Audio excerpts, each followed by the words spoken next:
Okay, well, good afternoon, everyone, and welcome to the Manage My Practice webinar, Starting a Credit Card on File Program in Your Medical or Dental Practice.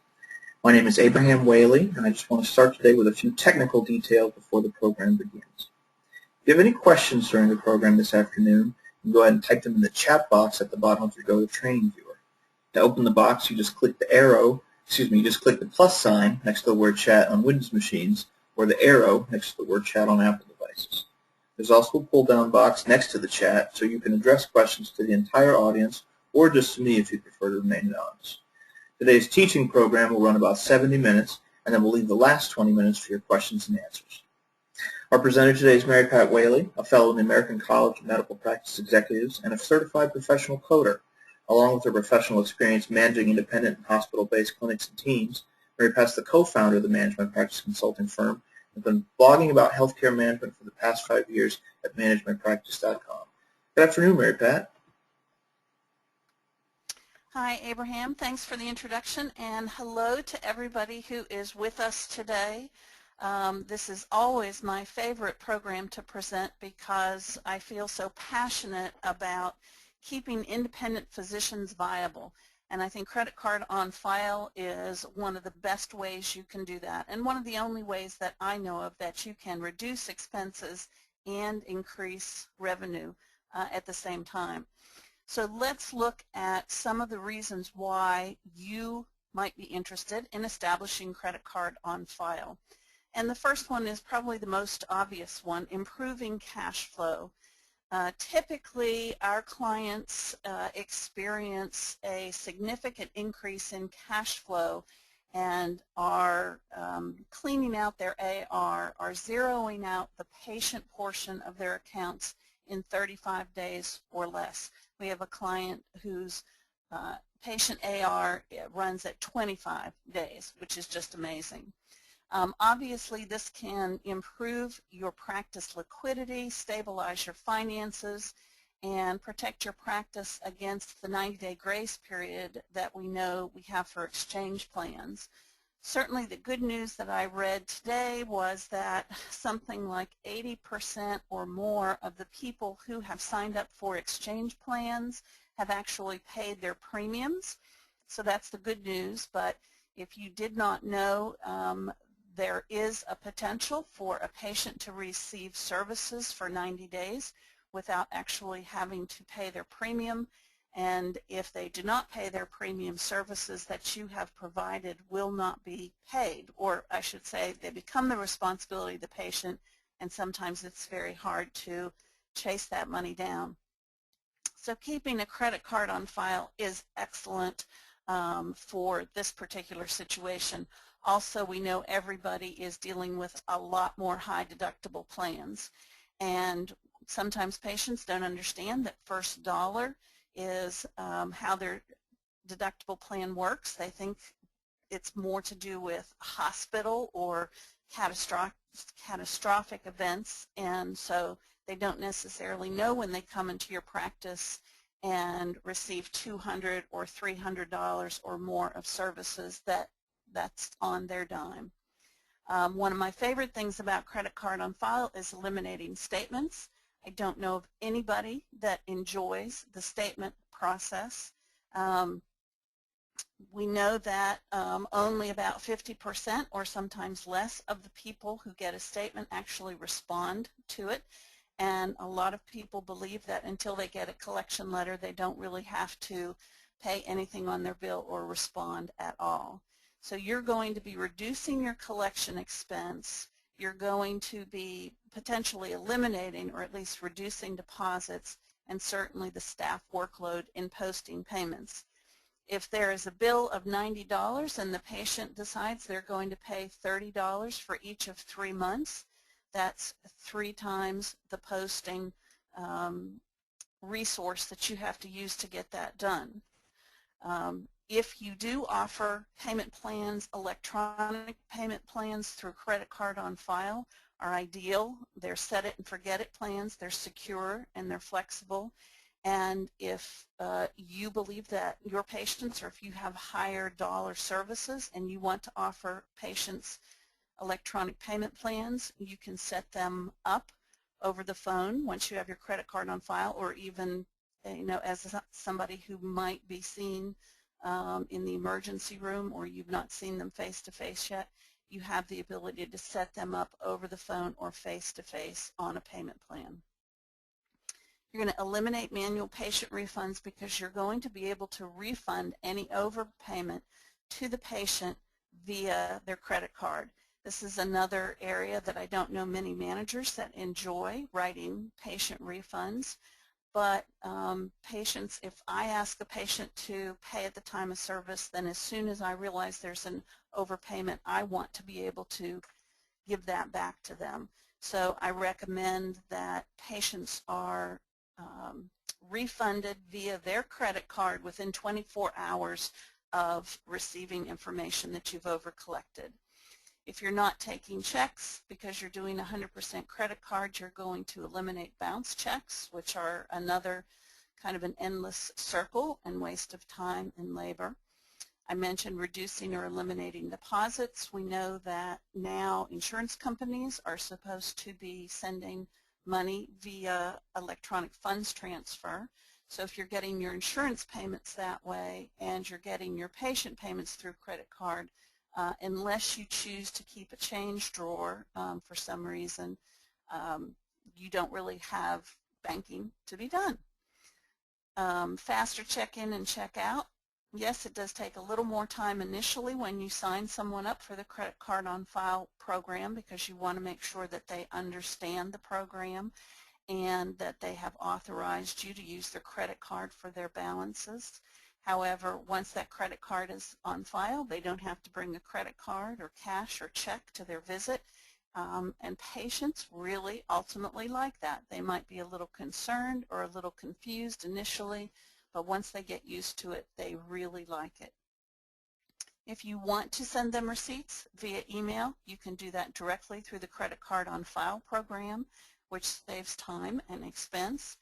And there's only one situation where we know of where practices are still using third-party collections, and that's if they have a payment plan and the patient's card expires or is denied, and they contact the patient for a new credit card, and the patient will not call them back to give them that information.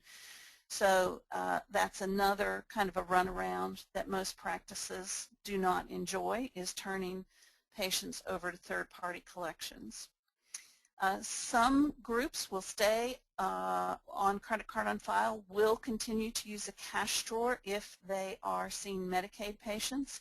In some states, there are Medicaid copays somewhere between $2 and $5, and most Medicaid patients do pay with cash, and so some practices will maintain a cash drawer. Other practices will stop using the cash drawer and will write off the Medicaid copay.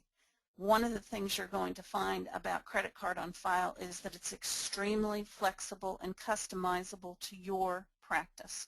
So regardless of your size, of your specialty, of your philosophy, of your demographic, you can make credit card on file work in a way that feels good for your practice.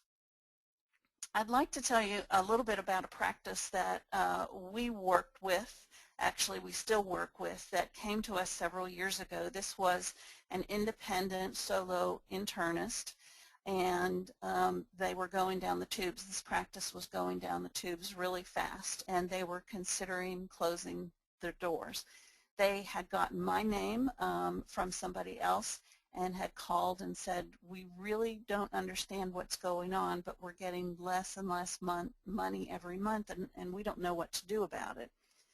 They had an in-house EMR, but they had their billing outsourced. They had actually purchased the companion practice management billing system to go with their EMR, but they had no excuse me, they had no experience with insurance or billing, and so they didn't really know what to do.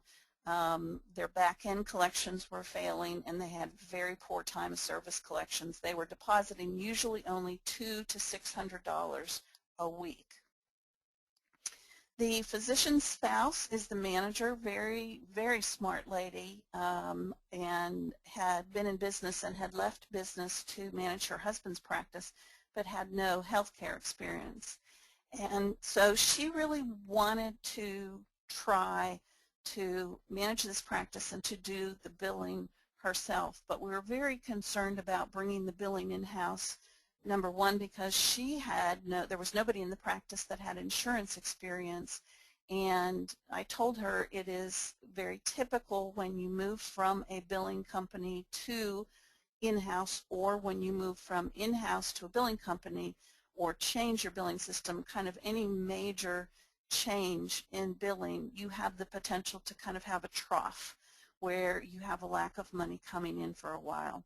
So we decided to help with that trough. We would start credit card on file right away, and then as they had a little more financial stability, they would bring their billing in-house.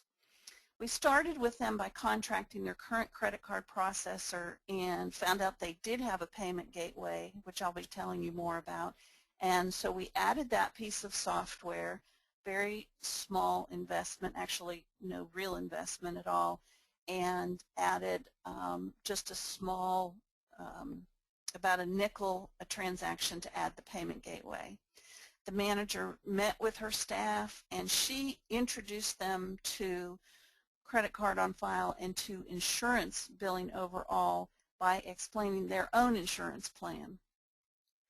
And you know, a lot of times we all have insurance, but we don't necessarily understand our own insurance, and we work in the field. And there's a reason for that. It's so darn confusing. And so I thought this was a great idea, that she brought their own plan to them and went page by page through it with a fine-tooth comb, and then showed her staff how they could understand other people's plans by understanding their own. And so the staff caught on very quickly, and they launched credit card on file, I mean, virtually within about a week, maybe less than 2 weeks, because they were in trouble. They had to get money in the door. As we always recommend, the manager was available the first day at the front desk to support the staff.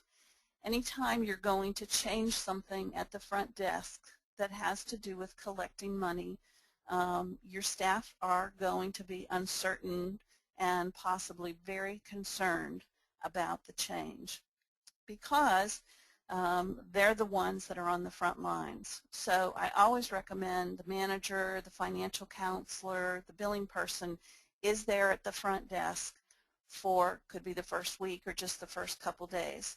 I have to tell you that after a day, and this has been proven every time we've either had feedback from a practice or worked with a practice, the first day is over and everybody says, wow, that wasn't as bad as I thought. And one of the secrets to that is that we teach people about credit card on file, the patients. We touch base with them and give them an opportunity to ask questions 3 times before they check in the first time with credit card on file.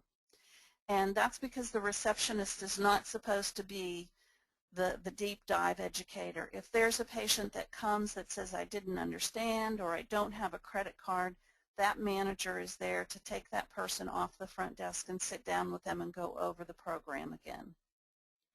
We recently helped an OBGYN practice in Connecticut do credit card on file, and I would get an email every day from their manager saying what percentage of people had no questions and accepted credit card on file. And the first day it was 100%, and the second day it was 100%, and the third day it was 100%. And he kept on saying, I just didn't think it would go this way. I thought it would be much harder. They did end up losing this practice that I'm talking about in the case study, as well as the OBGYN practice in Connecticut lost 2 patients that they said, we're not going to be seen here because we don't like this. And that's one of the greatest fears that practices have, is that they will lose patients, and especially if you're in a very competitive area or in a competitive specialty, there is that great fear. And I'll tell you a little bit later in the program how I explain about how it's okay not to have every patient.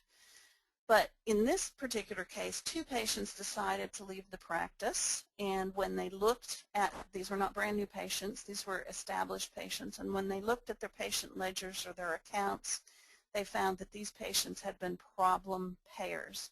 And they decided, talking about it, that was okay, that every patient was not going to be the right patient for them. They also had a patient who had been a victim of identity theft and was really upset about leaving his credit card. Understandably, this was he had an insurance that the practice was not contracted with, so they just said, fine, you just pay 100% in cash and we'll have the insurance benefits assigned back to you, and he was okay with that. Keep in mind now the Affordable Care Act allows patients to opt out of using insurance, and they can pay in full as a self-pay patient. So this is an option you can offer to patients if they say, I'm not going to give you my credit card and I want to be seen. Well, if you're not contracted with them, they can pay 100% in cash and you can assign the benefits to them. If you are contracted with a plan, you can tell them about the opt-out plan and they can pay in full as a self-pay patient. And actually we see some practices, letting patients know that they can do this. What they have high deductible plans, sometimes your self-pay rate is lower than the high deductible plans. You don't have to file the insurance. The patient opts out of using it. You get paid in cash 100% at time of service, and everybody's pretty happy. In this case, the staff liked it right away, said it definitely streamlined things, and their time of service payments started to climb. The practice had its first $1,000 collection day, and they were just beside themselves. Keep in mind, they had been mostly depositing about $600 from over-the-counter collections, and now they had a day where they had collected $1,000. Then, even when the practice was still using the external billing, they were using the credit card on file when the EOBs came in to go ahead and bill anything that was due from the patient at the time. And so their collection started to climb from that as well. Then they started the transition from the billing service, and the time of service payments continued to climb, and they had their first $2,000 collection day, and they couldn't believe it. This is a solo physician, remember. They had a new patient call to schedule an appointment, and the new patient hears that they only do credit card on file and decides not to schedule. And so they sat down and talked. The first time that happened, they were uncomfortable, and so they sat down to talk about it and decided if the patient is not willing to go with this program, they feel like they don't want the patient in their practice, because ultimately that's a signal that maybe the patient does not want to pay. Now, that's not always the situation. I mean, there are different reasons why patients don't want to give you your credit card, and of course the recent breaches with the retail companies are a big thing that we've been talking about, and we've been giving our clients lots of support and information to give their patients about what's different about what our practices are doing and what the retail companies are doing. Much different. This is a quote I came across from the AMA that I thought it was kind of an aha moment for me. They said, if a patient pays, they tend to come back. A paying patient refers other patients, and a non-paying patient does not refer anyone. So here we have a situation where you're not only improving your collections, you're actually improving your practice from a referral basis. I never thought about that, but it's true. If I'm not going to pay my practice, my physician, I'm not going to be excited about referring other people. But if I have a good relationship, I like the practice, I pay my bills, I'm significantly more likely to refer other people. So now you can see I drew a line through failing because this practice was not failing anymore. They were thriving. They transitioned 100% to billing in-house. Um, you know, this case study we're sort of blowing through sounds all happy and roses and daisies, but, you know, obviously it was hard with them not having any insurance information, any education. It was a struggle for them, but ultimately they were able to overcome the struggle and they were able to own the practice and the practice financials, and they're so proud of it. They had their first 2,500 day, and I said, would you ever go back to taking cash and checks and not having credit card on file? And they said, no, absolutely. It has cleaned up the front desk so much. We feel like we can pay more attention to the patients. In 12 months, the practice went from a cash position of negative $38,000 to a cash position of a positive $38,000, a change of $76,000. And you know, for a solo physician, what a big, big deal that was.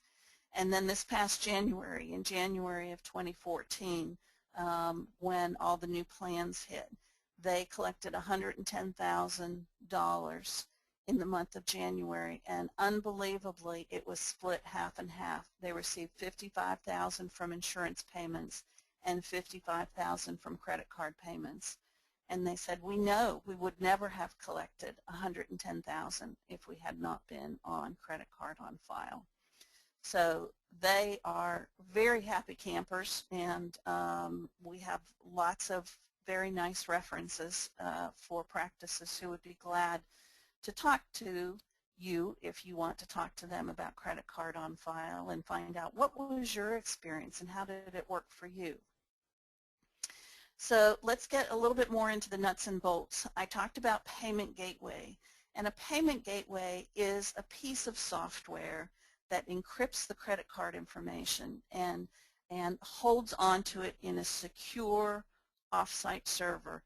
Once you swipe that card and finalize that credit card transaction, you can never see the full information again. No one in your staff can see the full information again. So that can be used to charge the patient's credit card, and of course you're going to take that very seriously based on the terms of the authorization, but no one else can see that. No staff person, no hacker can pull that down and look at that. The payment gateway actually takes the place of your physical credit card machine. So most practices will have that credit card machine somewhere at the front desk, and everybody uses it to swipe the cards. With credit card on file and a payment gateway, you can have this available on any terminal, or that's an old word, any PC or any workstation that you want, as long as it's not Windows XP, of course. The swipers that you use with the payment gateway are just the little small ones that you probably see in a lot of different places, about the size of a deck of cards that you swipe the card. And so you want to have one of those at any workstation where you will actually be swiping cards. But in the insurance office or in the manager's office, any other place where you may be making payment plans or talking to patients after insurance has paid, you can still access that payment gateway as long as you have internet access. You're going to add that payment gateway to a credit card processor. And so that could be the credit card processor that you're using now. I encourage you to renegotiate if you really like your current processor, or if you think you've got a great rate with them, either renegotiate or call them and ask them if they have a payment gateway. Not everybody knows what a payment gateway is, so we've had some confusion over the years talking to vendors about this. This is not the same as a virtual terminal. A virtual terminal is where a patient can go on your patient portal or your website and make a payment. This payment gateway is all practice facing, so this is something completely different, and it has to have the ability not just to put the credit card information in and run the transaction, but also to be able to bring that credit card, that account back up, shielded, and use it again for once insurance pays. So the processor and the payment gateway are integrated and work together, but they're typically two separate pieces from two separate vendors. Sometimes vendors will put them together, but it usually ends up that it's still two different products. Every once in a while, you may get a chargeback, although I have to tell you, in doing this for 3 years, we've actually never heard of a medical practice getting a chargeback. And that's typically because in most cases it's a face-to-face transaction, or at least there has been a telephone transaction, and you're sending their email receipt to them right away or giving them a receipt. But just so you know the lingo, that's what a chargeback is. So let's look at what the workflow is for credit card on file at the front desk. As I said before, we do not want the receptionist to have to be the educator, has to explain chapter and verse about credit card on file. So we recommend you have 3 touches before that patient comes for the first time to the reception desk to check in or to receive a service. And those different touches can be any of a number of things. We'll go over that in more detail. Sometimes when I say 3 touches, people think I'm talking about a mass mailing or calling everybody. I don't think anybody has the resources to do that, so that's not what I'm talking about. I'm talking about combined with some things that you already do, for instance, during the scheduling call or during the reminder call. So we'll talk more about that. So the patient comes in for the first time when you're doing credit card on file, and the manager or the biller, the insurance person, is kind of hanging out at the front desk to give some support. And the first thing that you want to present the patient with is your new financial policy. And you may like your current financial policy right now. We know a lot of practices have a financial policy but don't necessarily have patients sign off on it. I think it's important for them to sign saying they received it and they agree to its terms, and it can be combined with all the other signatures that you have to get. But the financial policy now has information that talks about credit card on file. And a lot of practices take this opportunity to rethink their financial policy. I give you a sample one in your action pack, which are 12 different worksheets and templates. They're all in Word documents, so for anything you want to make your own, you can change it, you can tweak it, you can put it on your own letterhead. But they're really good tools to use. So I have a financial policy sample there for you to use, or you can change your existing one, whatever you like better. But that's one opportunity that a lot of people are taking to redo their financial policy. The financial policy that we recommend is either 1 page front and back or 2 single pages, and we have some clients who've actually put it on their patient portal and had people sign off on it on their patient portal. That works too during registration, online registration. But the front is a matrix that breaks down by plan what patient's responsibility is and what the practice's responsibility is. And you may say, oh, we've got hundreds of plans. How could you break that down by plan? Well, you call out the major ones and then you group the minor ones. So you might have Medicare, Medicaid, might have workers' comp, might have auto accident. You might have some of the big ones like Blue Cross, United Healthcare, Aetna, Cigna, or you might say plans that we contract with versus plans we don't contract with, and then self-pay.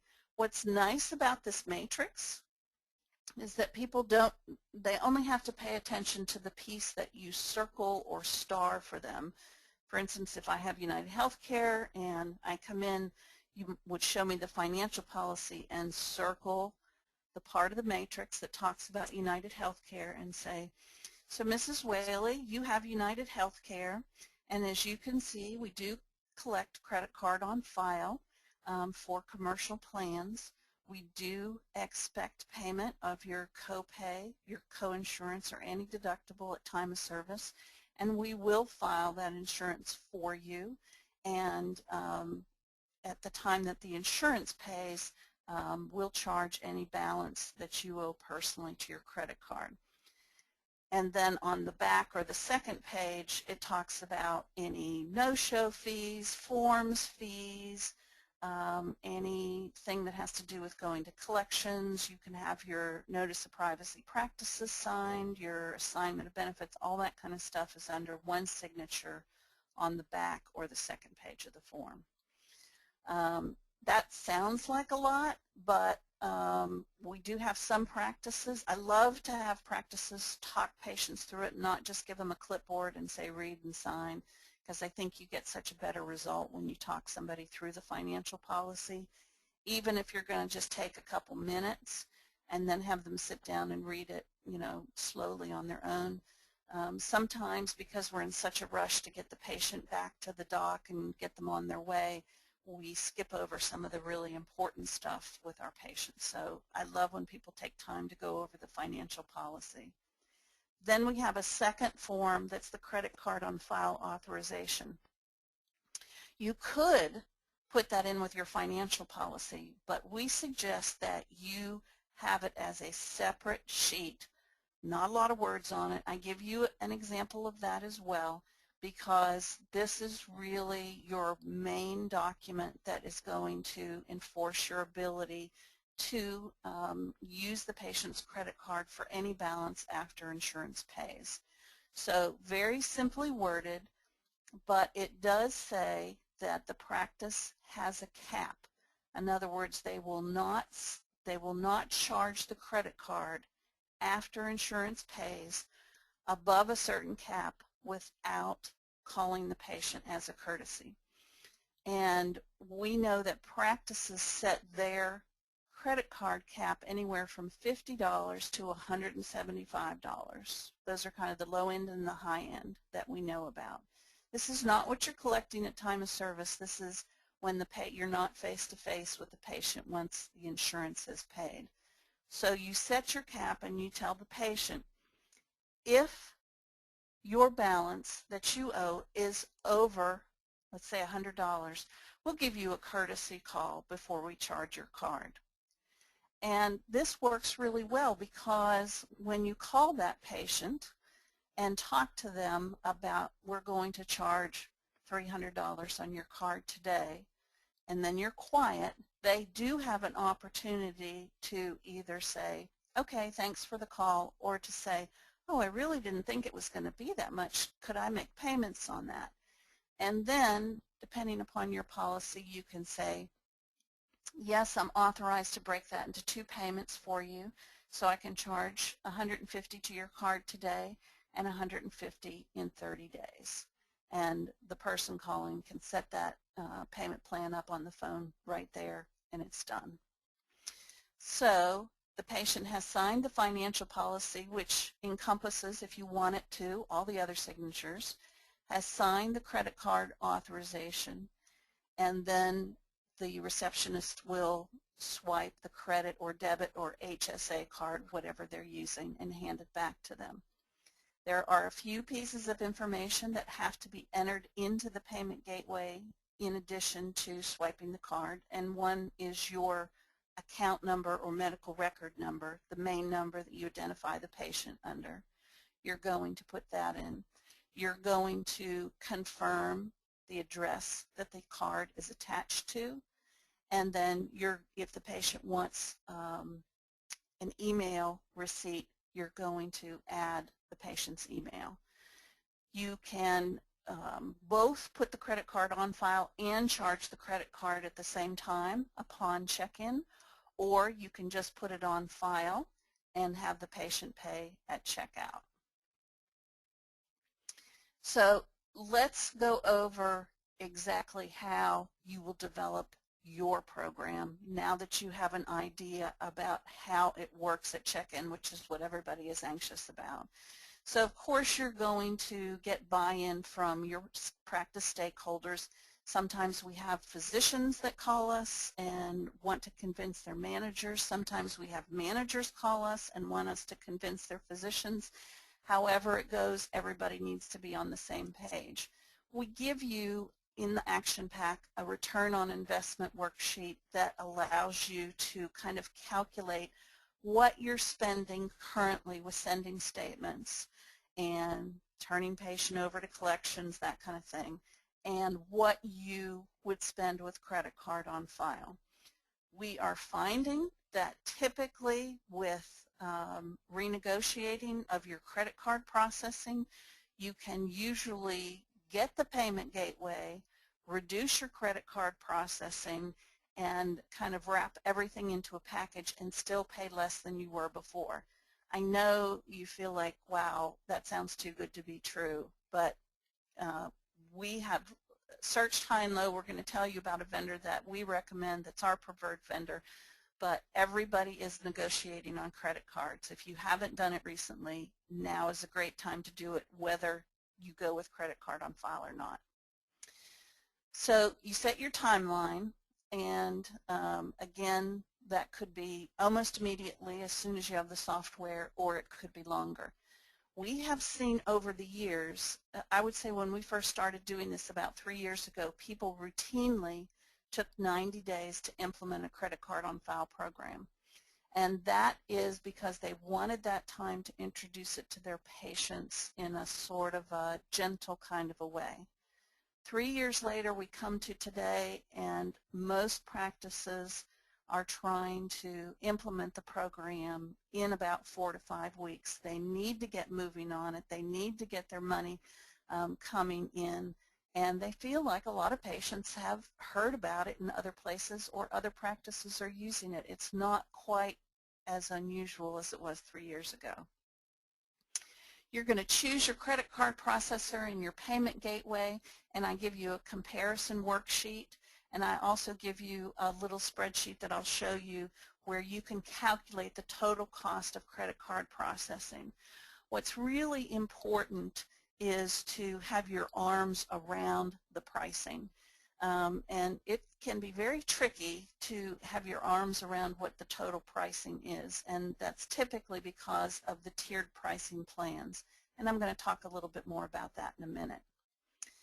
If you want to give handouts to your patients to explain the changes, you can prepare those.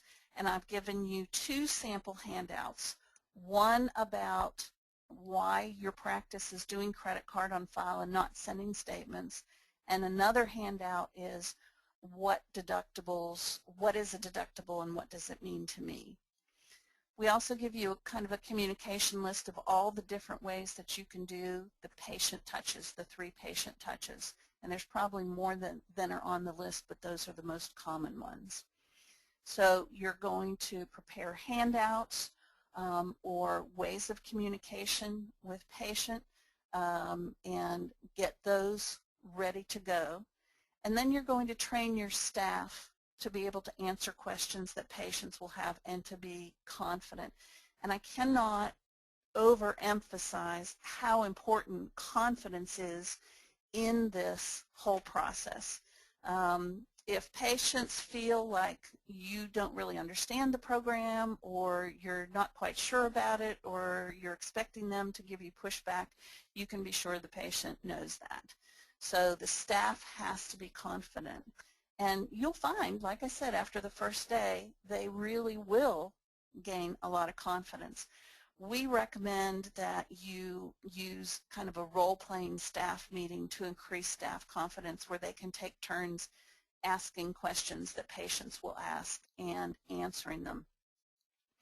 We've given you a sample Q&A of some of the most common questions we get, and then we've also given you a template that you can do your own Q&A to train your staff with. And you'll find that the role-playing really increases everybody's confidence, and it's usually a lot of fun too, guessing which patients will make what comments. And I also give you a sample security policy, which you do need. based on the payment card industry, the PCI standards and guidelines. So I give you security policy, and in this program also going to give you a couple other hints about the best way to handle credit cards in your practice. And then you're ready to go live, and I've got your sample financial policy and authorization there. So here are the decisions that you will need to make when you're setting up your program. We already talked about how much lead time do you need, and right now about 45 days, 4 to 5 weeks is about typical. And we find that urgent care, dental, and surgical practices take less lead time, and non-surgical and PCPs usually take a little more time. And we find that's because urgent care and surgical practices are more episodic. They don't necessarily have long time, repetitive communication with patients, whereas non-surgical and PCPs are usually seeing patients in a much more regular basis. And so they take a little bit longer to implement. Then you want to consider, are you going to require credit card on file for all patients? Consider the age and the payers and your practice setting. We find that most practices will exempt Medicaid, of course, absolutely Medicaid, unless you're maybe an infertility practice or offer something to Medicaid patients, which Medicaid doesn't cover, and Medicare with any secondary or supplement. I would say the majority of practices exempt those two, although if they have a patient that just has Medicare and no supplement, they typically will ask for a credit card on file. It just depends. Some people will not take 100% credit card. They will also accept cash or checks if patients do not want to use the credit card for, some patients have credit card kind of for emergencies and they don't want to use it for this. Our recommendation is that you do 100%. I had somebody email me the other day and say, we're thinking about making it optional first as kind of a dipping our toe into going full force. What do you think, are the reasons why we might not want to do that? And I came up with a list of reasons for her. And, one of the big things is that patients will question why it was optional at first and then it became mandatory. If you start kind of the way you plan to continue with 100% credit card on file, it's kind of, this is the way we're going to do it going forward. So if anybody else has, that's not sort of part of this, but if anybody else has questions about that optional versus mandatory, let me know and I'll send you some of my other thoughts about that. And I did want to make a note that 75 to 80%, this was from 2013, it may be more now, of all Americans have credit or debit cards. So sometimes a lot of people make assumptions, practices make assumptions about what their patients have or do not have, but you might be surprised that most Americans do have credit or debit cards. How are you going to notify and educate patients about credit card on file?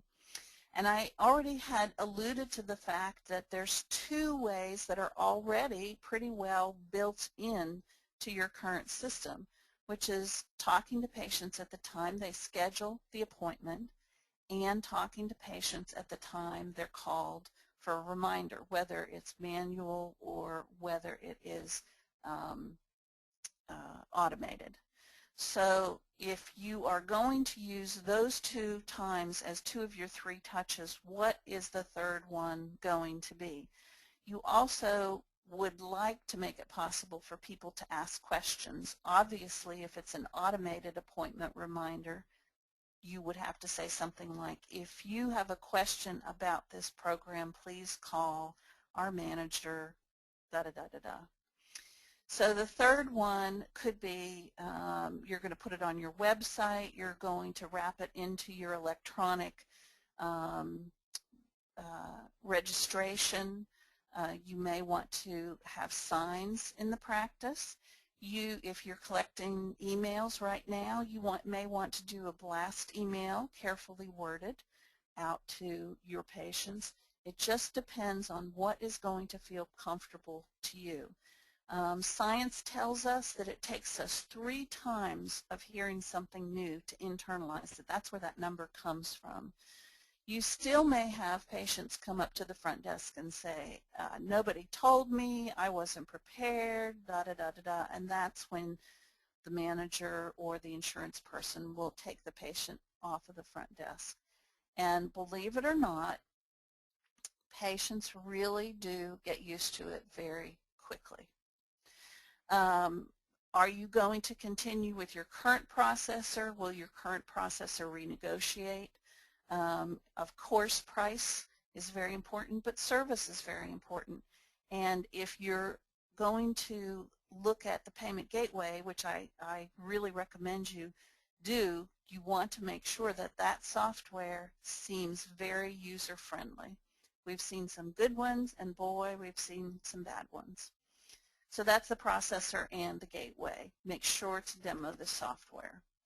So I mentioned about pricing plans and about the general confusion with pricing plans. I would say that I have been generally confused about pricing plans until we started working with Credit Card on File 3 years ago.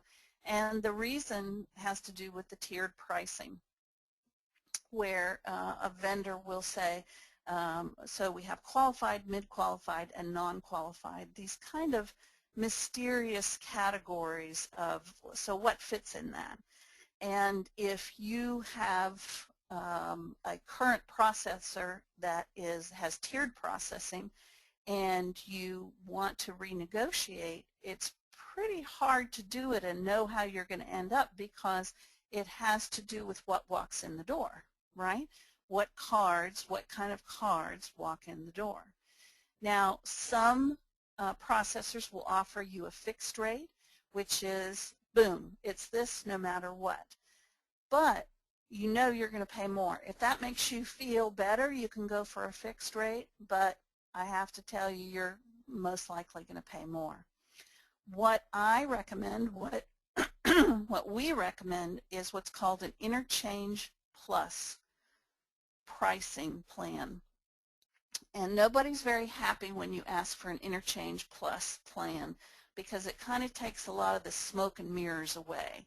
It's so much clearer because it's the interchange, which right now is about 2%. The interchange is non-negotiable pass-through fees from the banks and from Visa and MasterCard. So that's what the interchange is. So on top of that non-negotiable, then there's a percentage of the volume plus a fee per transaction, no matter what the card is. So you really can make a comparison. A lot of times when we help clients work with these negotiations to get them a better price, vendors will not do interchange plus because it's not as lucrative to them. So we only recommend interchange plus plans. And you can even go to your current processor and say, I'd like you to re-quote my current plan on interchange plus. Believe me, you're going to understand it a lot better.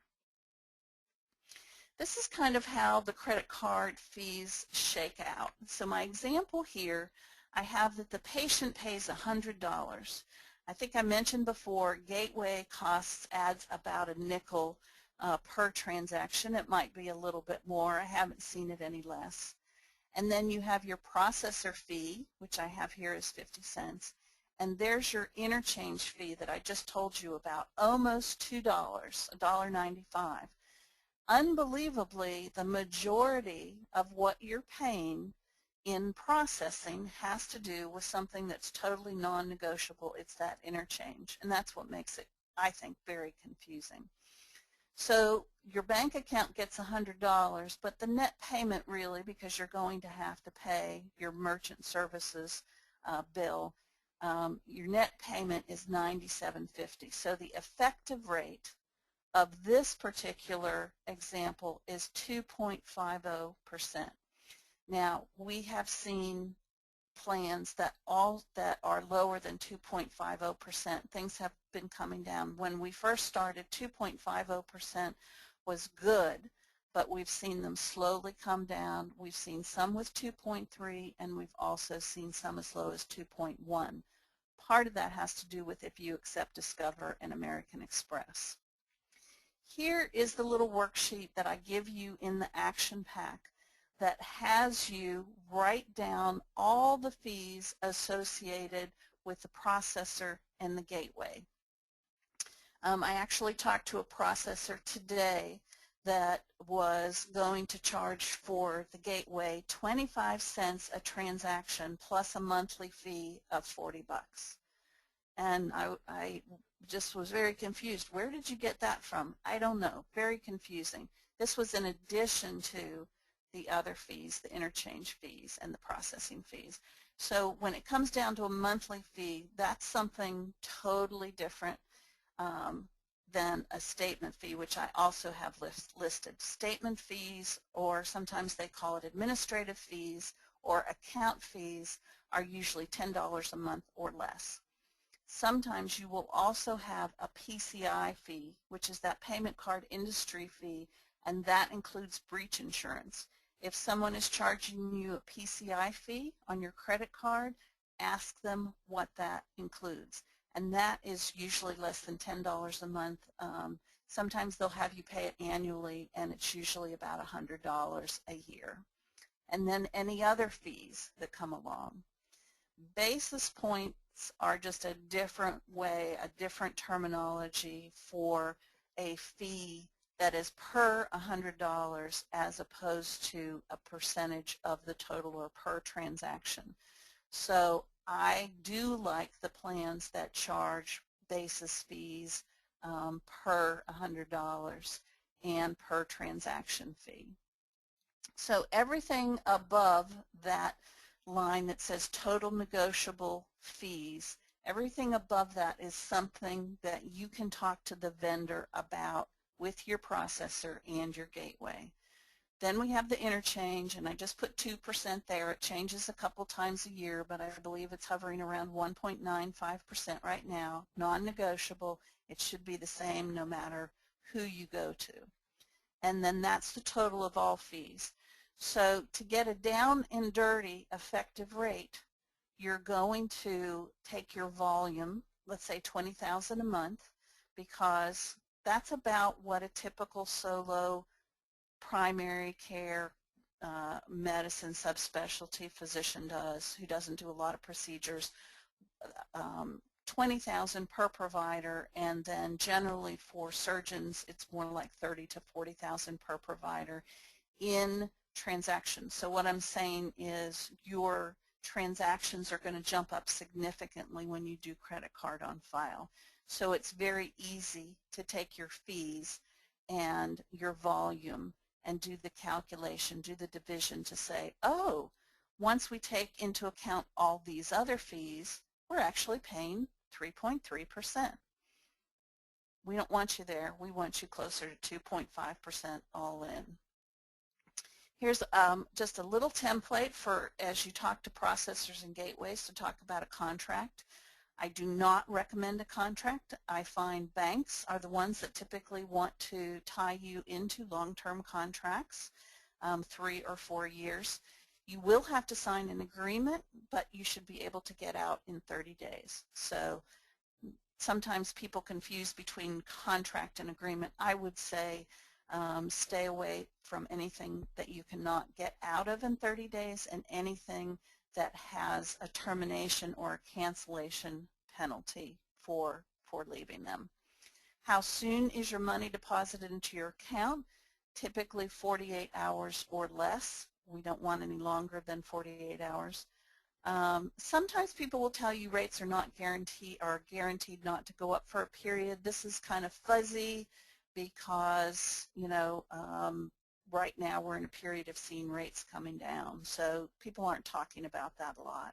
Of course, what are the additional fees? Do I get free swipers? Of course, what practices locally are you using? Who can I call that's using you? And then you want to see a sample monthly statement. Sometimes a processor and a gateway will be together and you'll get one statement. Sometimes they will be separate and you'll get two statements. But the combined amount of what you're paying for both should never be above 2.5%. When you look at your gateway, make sure the functionality is, as I said, it fits you and your staff very well. Make sure that you only have to fill out one form between the card on file and the immediate transaction. We have talked to a number of vendors that said, oh yeah, it's just one form, and when we did the demo, you went one place to put the credit card on file and another place to actually do the transaction, which doesn't make sense to me at all. It's both, it's the same information. You should be able to do it at the same time. Are there any transaction charges for refunds and voids? Typically, voids are something that you pull out of the system the same day, kind of before your end day process, and refunds you typically will get a transaction charge on because you're actually doing another transaction, but ask about that. Make sure to look very carefully at the flexibility of the payment plan. We have surgical practices that find it really easy to cut their fees into thirds. So for instance, at the time that the patient schedules the surgery, they pay 1/3 of the balance that they are going to owe. At the time of the surgery, they're paying the second third. And then when the insurance pays, that final third may be tweaked a little bit based on how close you came to estimating what the patient's portion is going to be.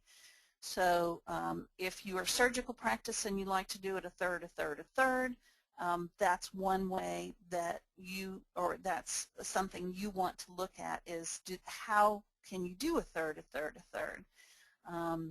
Do they do it twice a month on the 15th and the 30th, or bi-weekly? How much flexibility do you have?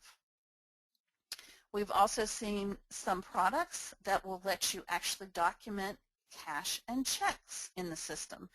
And you know, this sort of didn't make any sense to me at first, but then when I thought about it, I thought, well, this is super because this is kind of doing my daily reconciliation form for me. If you can cheat the system just a little bit and document the cash that you take over the counter and any checks, then when you print out your credit card payment gateway report at the end of the day, it's everything you've taken across the counter. So it's kind of a one-form reconciliation. I think that's pretty neat. Make sure you can get receipts via email and paper, and make sure you get a report or a notification of cards expiring in the next month. You want to be proactive, and so you want the payment gateway to push a list of anybody who is a current patient whose credit card is going to expire. If they're on a payment plan, you can call them and get a new one. When they walk in the door, you know right away, Mrs. Whaley, we see your card's going to expire in a month. Can we get your new credit card, please? Our preferred vendor for credit card on file is a combination of two products. PayTrace is the product that we like as the payment gateway, and PayPros is the card product that we like. So there are two products working together. We have done quite a bit of business with Michael Gotlove with our clients because he just keeps on coming back to the table with his pencil sharpened. He's been in the credit card field for 16 years and he's been with PayPros for 7 years.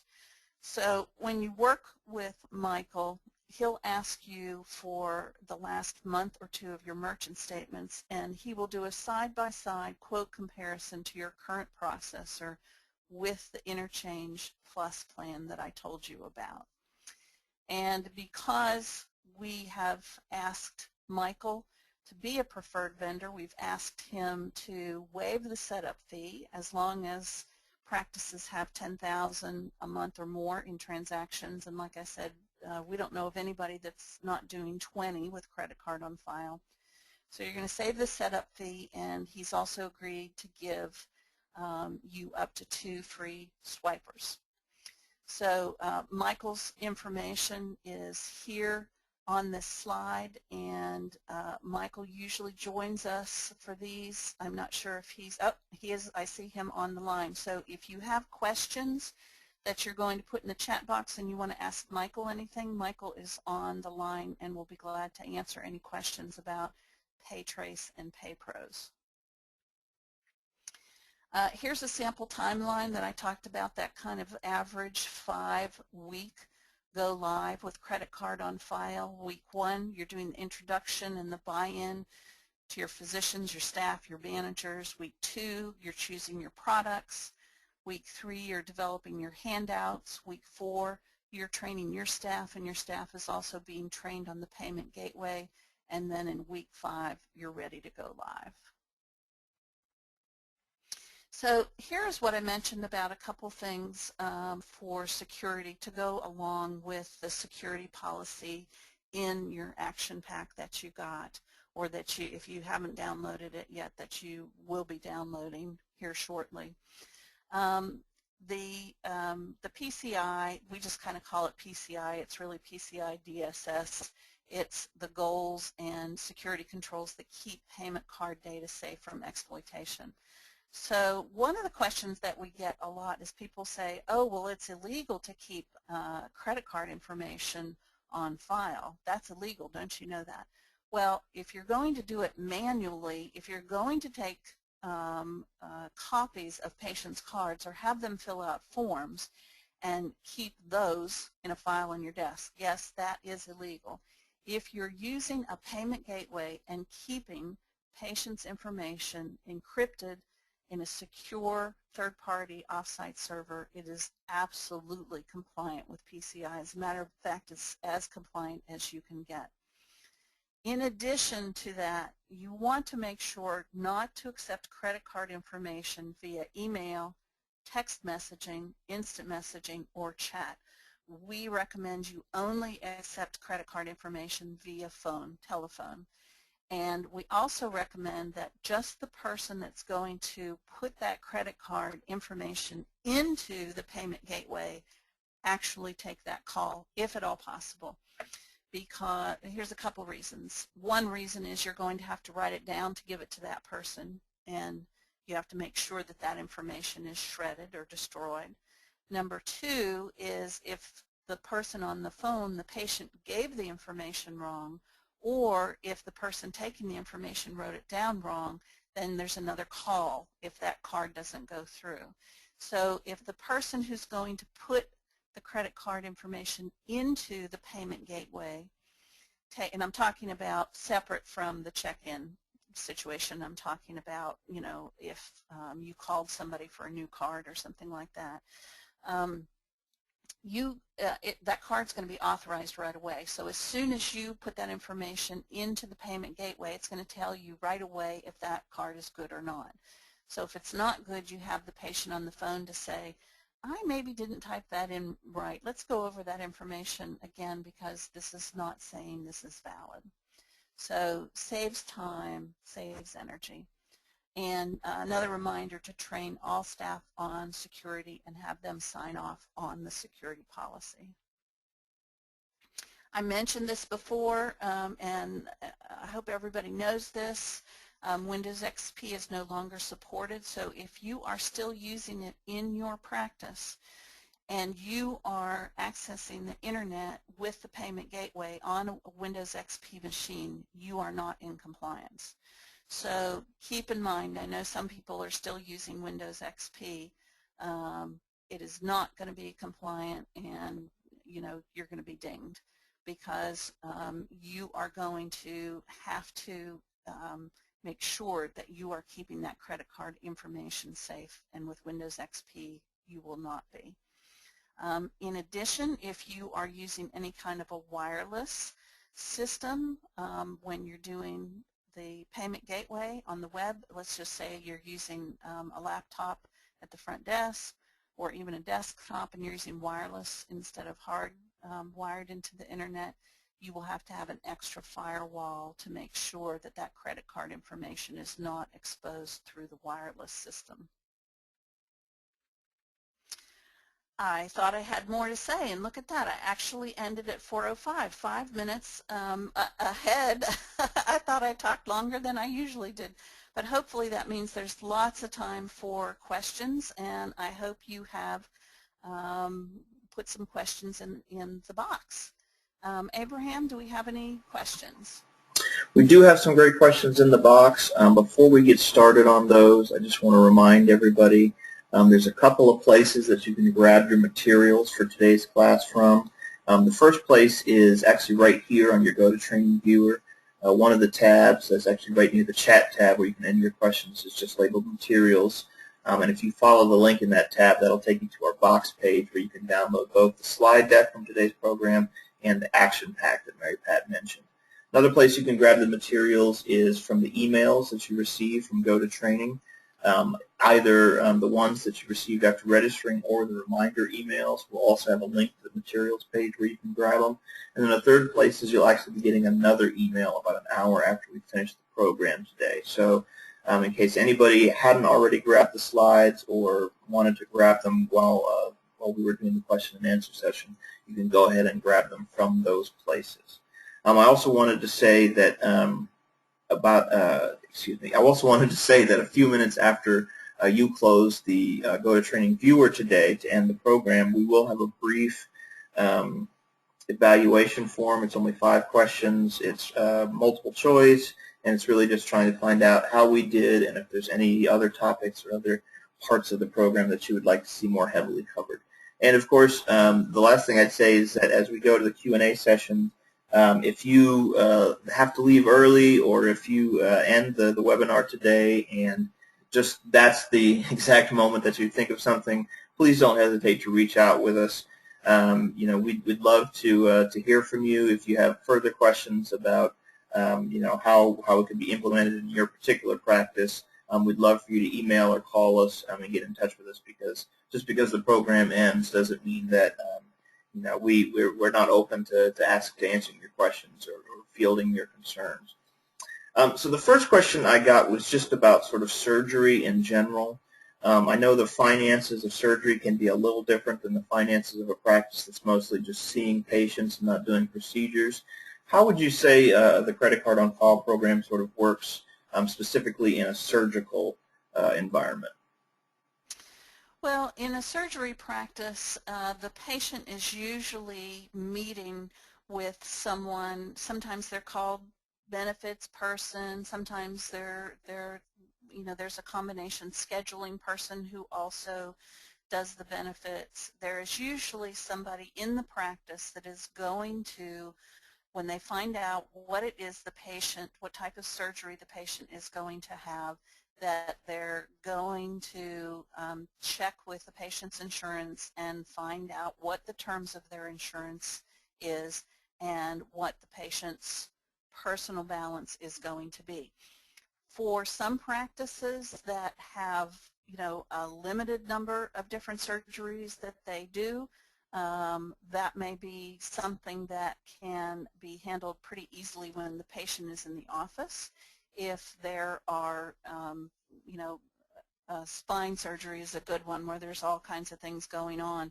You may not be able to actually, when the patient is in the office, talk to them about what you found out about their benefits and what they're going to owe. So some practices will meet with the patient after they meet with the physician and decide to have surgery, and they'll sit down and bring up their benefits and be able to do something on a form that shows them what their balance is. Other practices, it may be the kind of thing where someone is going to do that after the patient leaves, and they're going to call the patient back and say, I went through all your benefits, and this is, your deductible's definitely going to come into play, and you are going to owe $3,000 for this procedure. And at that time, they've been in the office, so their credit card is on file at that time. Depending upon what your policy or what your philosophy is in your practice, you can say, would you like me to set you up on a payment plan, or we need to have 50% of this paid before the surgery, or whatever your policy is. Maybe you have to have 100% of that paid 2 weeks prior to surgery. Whatever your policy is, either while the patient's in the office or at the time, you're going to call back the patient after checking the benefits and get that information.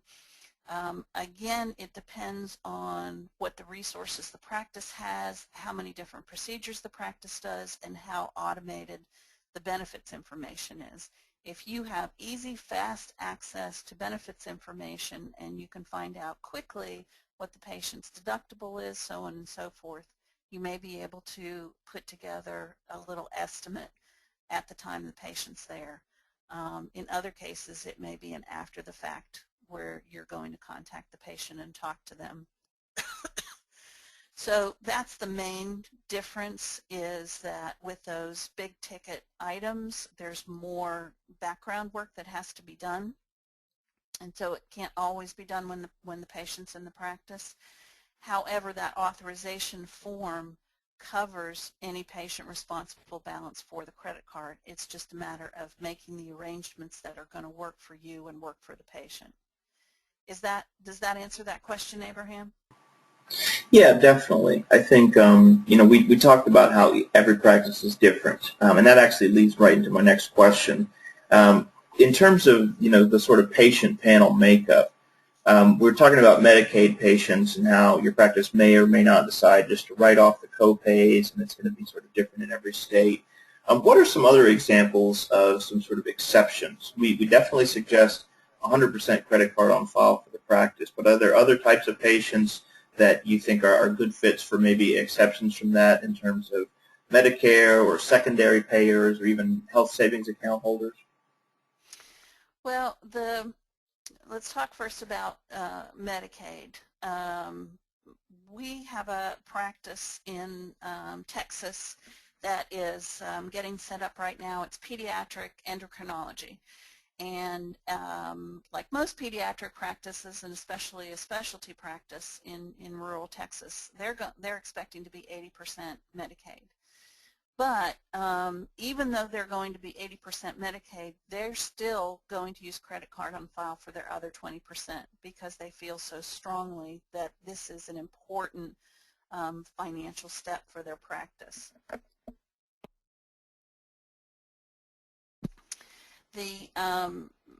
So for Medicaid, even if you have a lot of Medicaid, credit card on file may still be important for the non-Medicaid payers because of the high deductible plans, and again, depending upon what specialty you are. For Medicare, most practices are very nervous about asking Medicare patients for credit cards, and there's a couple reasons for that. One is that most practices assume that Medicare-aged people do not have credit cards, and also because Medicare patients are usually our best payers in practices. People in that age range are usually very, very meticulous about paying their bills. But when you think about what their coinsurance might be, which might be $12 or $20, and what it costs to send a statement out, you're eating up a good bit of that small portion that Medicaid or Medicare allows you to charge the patient by sending a statement. So don't assume, I guess that's what I would say, don't assume that Medicare patients either won't have a credit card or won't be able to get or understand the process of credit card on file. And don't forget, I mean, baby boomers are now in the 65 plus range, and those of us who are moving into that range in the not too distant future, I mean, we're very internet savvy, so you don't want to hurt your practice by putting these assumptions in place that, oh, we don't want to bother our Medicare patients. They usually have the smallest balances. Their deductible's only $147. They're paying coinsurance on a very small allowable. Just think about what it costs to send a statement to them. As far as other kinds of patients or other payers, if you have a claim number for workers' comp, or if you have a claim information for auto accidents, you may not want to get a credit card on file. We have several urgent cares that often get workers' comp and auto accidents that are during a time in the evening or the weekends when you can't call anybody to get claim information. And so they are collecting credit card on file as just their backup. So I would say that the sort of standard for auto accident and workers' comp is that you don't need to collect a credit card on file, but if you can't verify that you have a payer guarantor for that, for instance for urgent care, you might want to consider that. And I guess the only other one is self-pay. Typically, if it's self-pay, they're paying 100% at time of service. There's no insurance being filed, and so there's no need for a credit card on file. It's just cash on the barrelhead. Was there anything else you were thinking about in terms of that question, Abraham?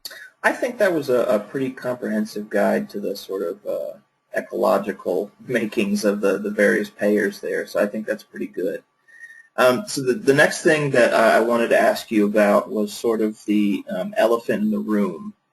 That's probably the biggest hurdle, I say, to most people adopting credit card on file and to sort of selling credit card on file to the rest of the staff and the practice and all the various stakeholders. When we talk about the patients being upset, when we talk about the first time a patient comes in and says, you know, how dare you ask me to put a credit card on file, you know, that's illegal, like you said, or the insurance company, you know, you can't make me do this, whatever.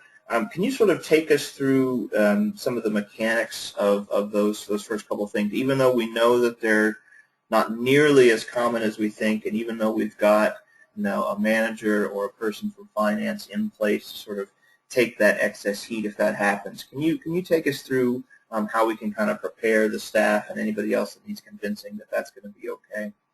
Sure. Well, I think one thing is to understand what the patient's real concern is. And sometimes when a patient is kind of like you said, you know, my insurance company, this is illegal, you can't do this, you know, you're setting me up to have my identity stolen, all those kind of things. Sometimes you have to kind of wade through that to get down to what the patient's concern is. And like I was telling you about the OBGYN group in Connecticut, it was the manager himself who took the responsibility for sitting down with patients who had concerns at the front desk about this. And he said once a patient sat down and he was able to understand what their concern was and to address that concern, it went away. The patient was satisfied. So let's kind of talk about each one of those that you mentioned. So illegal, if the patient says this is illegal, you can't do that. We already talked about the legality, and that's going to slot nicely into the talk about the security, the fact that the credit card is not kept in the office. The credit card is kept securely in an off-site server, and it's encrypted. Nobody can see it again. It may also pull into what the patient is saying, you know, I always pay my bills. This is one of the questions on the handouts. Why? Well, why me? I understand if some of those other people that don't pay their bills, but I always pay you. The first time you send me a statement, I pay you. Why? You know, why are you doing this? And that's time for a discussion about, you know, how things have changed in healthcare and how the practice is trying to use every tool they can to keep prices down and to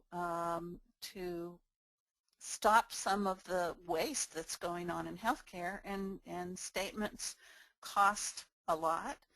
Filing claims cost a lot. I saw the other day where there was somebody, I think it was Dr. Stephen Schimpf, did some sort of an assessment and said filing a claim costs $58, you know, once all the expenses, you know, are pulled in. And sometimes, you know, Medicare doesn't even pay $58. And so we've got the legality, we've got the security, we've got, you know, but why me? You know, and of course you have to let patients know that you are treating everybody equally.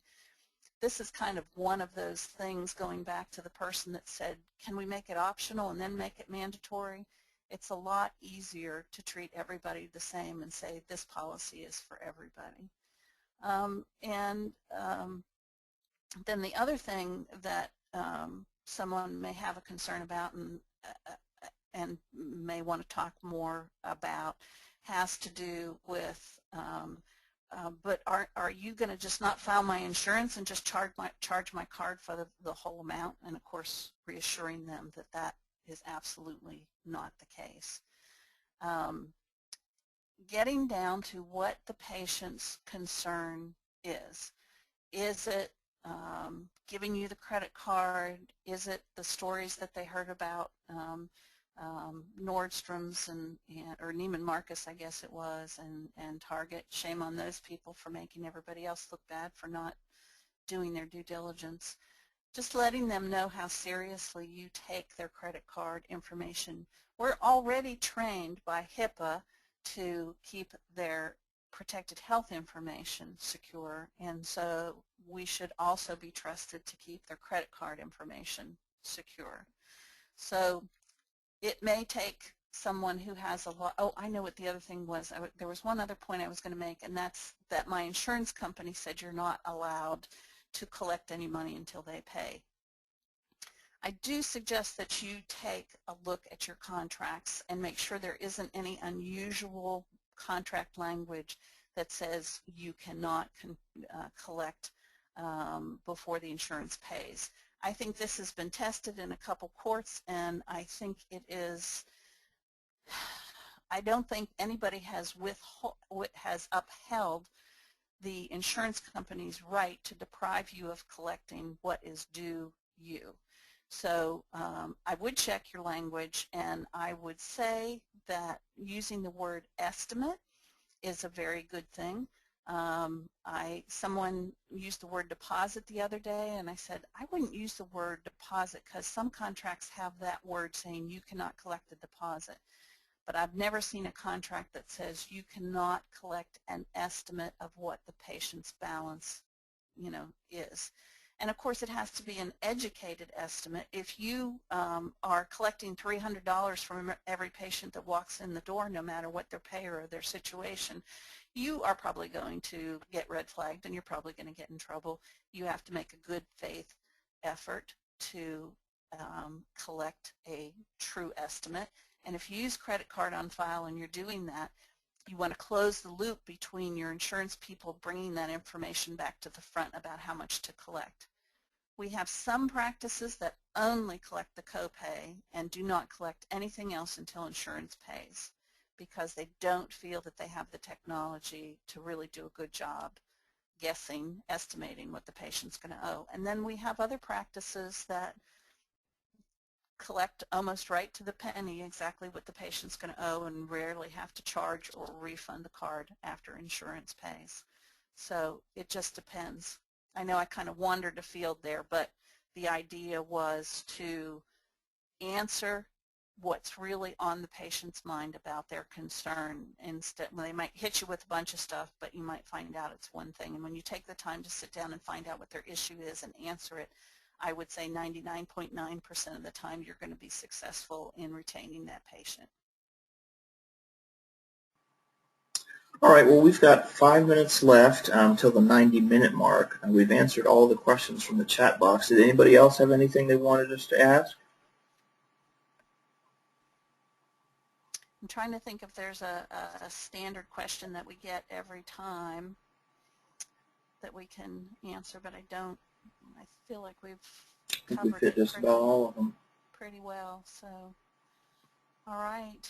Well, please do, as Abraham said, please do contact us if I can clarify anything from the webinar or help you with a question, or if you're working on implementing credit card on file and something's just not clear, please call me or email me because we are so glad to help you. It is our mission to keep independent practices alive, and we feel like credit card on file is one of the best ways to do that. Thanks so much, guys. We'll talk to you soon.